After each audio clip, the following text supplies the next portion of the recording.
Marlène, Marco et Jean-Claude, nous sommes très heureux de te retrouver, afin une fois de plus de découvrir la vérité. Aujourd'hui, le thème est « Comment le jeune homme ?» Nous avons deux références. Le psaume 119, versets 9 et 10, et Proverbe 7, versets 1 à 5.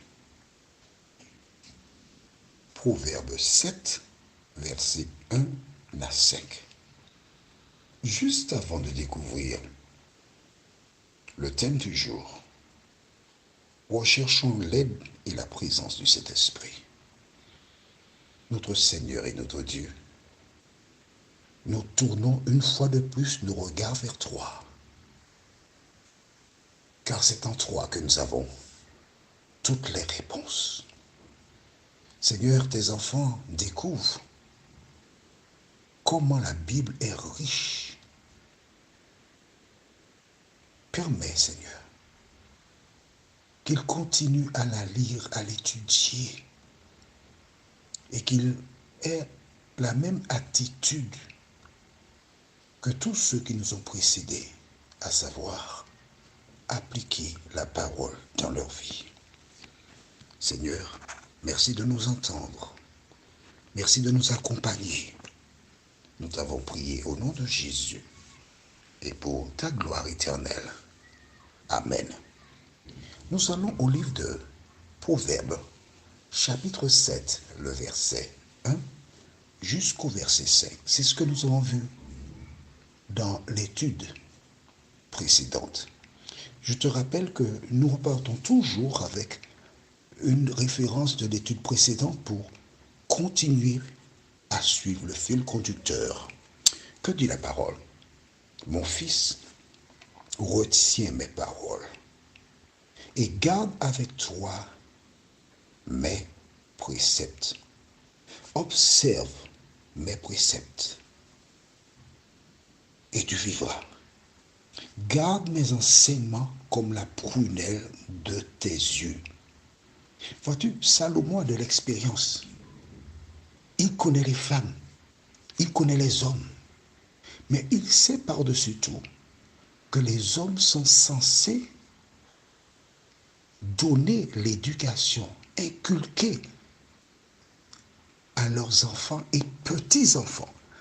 L'éducation des enfants juifs ne s'arrêtait pas aux enfants, mais le père devait donner l'éducation à ses fils et aux fils de ses fils. Et afin de protéger ceux qui devaient demain donner l'éducation, Salomon s'adresse et il dit, mon fils, garde avec toi mes préceptes, observe-les, gardez ou observez, kif bourrico, mes préceptes et tu vivras. Garde mes enseignements comme la prunelle de tes yeux. S'il y a bien un organe que nous protégeons, ce sont nos yeux. Quand quelque chose arrive vers nos yeux, nous n'avons même pas besoin de réfléchir. Systématiquement, nous fermons l'œil pour le protéger. Je continue. Lis-les, donc mes enseignements, sur tes doigts. Écris-les sur la table de ton cœur. Dis à la sagesse, tu es ma sœur, et appelle l'intelligence ton amie, pour qu'elle te préserve de la femme étrangère, de l'étrangère qui emploie des paroles, comment? Doucereuses, des paroles qui sont douces, qui sont agréables, qui te font rêver. Nous découvrons à travers la déclaration de Salomon que beaucoup de femmes déjà en son temps utilisaient le mensonge pour tromper les hommes. Mais ce qui est vrai pour les hommes l'était aussi pour les femmes. Des hommes trompaient des femmes et cela a toujours existé.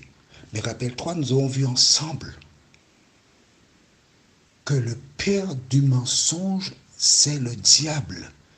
Et toutes celles et ceux qui utilisent le mensonge pour tromper sont des enfants du diable.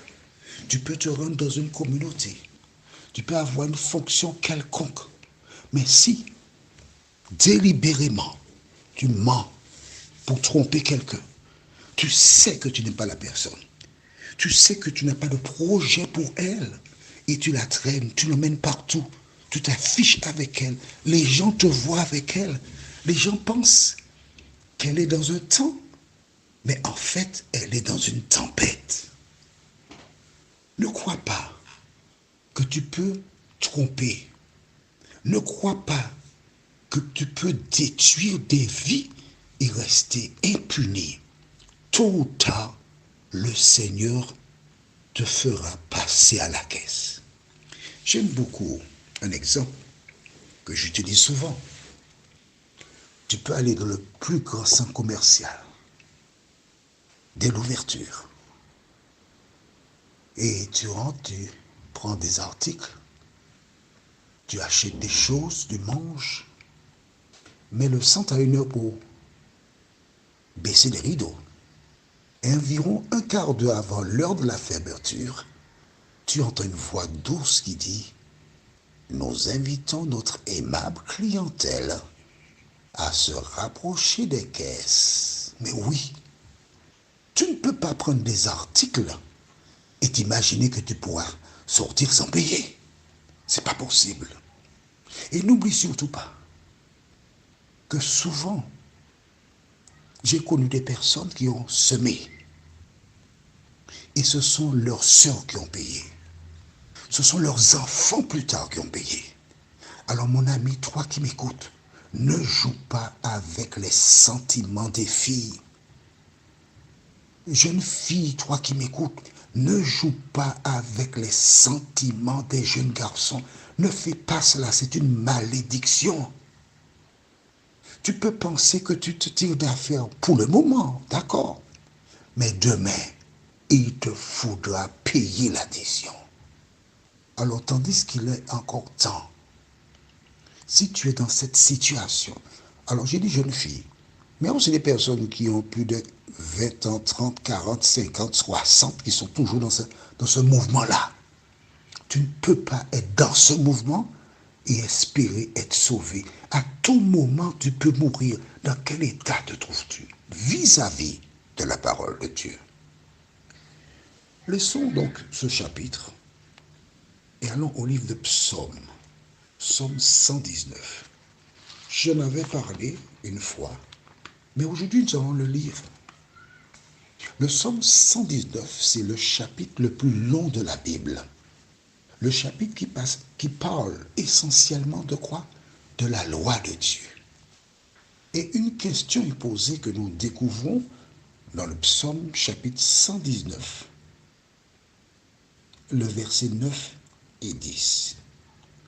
Quelle est la question?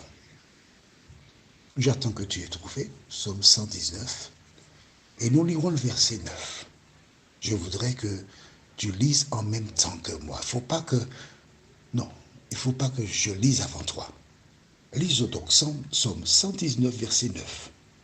Comment le jeune homme rendra-t-il pur son sentier?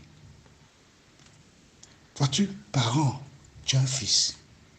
Jeune homme ou jeune fille, c'est la même éducation. Aux Antilles, il y a une expression très ancienne, où des femmes disaient, des mères, en créole, ils disaient, moi la j'ai coq moins mari pour les autres. J'ai lâché mon coq, attachez vos filles. C'est-à-dire que mon fils, il est dans la nature, il est libre, c'est un coq. Votre fille est une poule, vous n'avez qu'à attacher vos filles si vous ne voulez pas avoir de problème. Mais les personnes qui tiennent de tels langages n'ont jamais rencontré Jésus de Nazareth. Parce qu'une personne qui a rencontré Jésus ne parle pas ainsi. Une personne qui a rencontré Jésus, au contraire, doit dire à son fils de respecter les filles, doit dire à ses fils d'imaginer que chaque fille est sa maman et à ce titre, il doit la respecter. Comment le jeune homme rendra-t-il pur son sentier? La Bible déclare la suite, en se dirigeant d'après quoi? C'est écrit là, d'après ta parole. Mais pour que le jeune homme se dirige d'après la parole, il faut qu'il connaisse la parole. À quel moment apprends-tu à ton enfant la parole de Dieu? Verset 10. Je te cherche de tout mon cœur. Ne me laisse pas égarer loin de tes commandements. Amen. Ne me laisse pas m'égarer loin de tes commandements, Seigneur. Si le jeune homme tient ce langage, c'est parce qu'il connaît la parole. Connaît-il la parole? Combien de fois t'es-tu assis, papa, pour apprendre à ton enfant ce que l'Éternel déclare? Tu peux être un bon chrétien, tu peux faire l'aumône, tu peux aider les gens, tu peux faire beaucoup de choses. Mais si tu n'as pas appris à ton enfant à craindre l'Éternel, un jour Dieu te posera la question, où sont ceux que je t'ai confiés? Les enfants que tu as là, si tu ne fais pas leur éducation, tu te les as laissés pousser comme des herbes dans la savane, Dieu te demandera des comptes. Alors avant que tu fermes tes yeux définitivement, rachète le temps. À la lumière de ce que tu entends des audios, va prendre la Bible pour la lire. Et une fois que tu découvres des vérités, partage avec tes enfants. Dis-leur que tu as été un peu négligent, mais tu comprends maintenant qu'il est urgent de faire ce que tu n'as pas fait et tu les encourages à obéir à la parole de Dieu. Prions. Notre Seigneur et notre Dieu, merci pour la parole. Merci pour les instructions qui sont là pour notre compréhension. Merci d'interpeller toutes celles et ceux qui t'aiment, toutes celles et ceux qui veulent être sauvés, afin qu'il y ait un changement radical dans la manière de faire, d'agir, et qu'ils cherchent à glorifier ton nom. Seigneur, nous te remercions de t'adresser à nous. Nous te remercions de nous éclairer. Nous te remercions parce que nous sommes mieux équipés pour te connaître et avancer sur cette terre. Accorde-nous ta paix et ta grâce, nous t'avons prié. Au nom de Jésus, pour ta gloire éternelle. Amen. Notre étude sera dépourvue de sens. Nous aurons deux références, forcément. Psaume 119, versets 9 et 10, la dernière référence que nous venons de voir. Et ensuite, nous aurons Proverbe 7, les versets 6 à 12. Proverbe 7, les versets 6 à 12. Il me tarde de te retrouver afin d'approfondir la connaissance de la parole et de nous tenir prêts pour le retour de Jésus. À très bientôt, si Dieu le veut.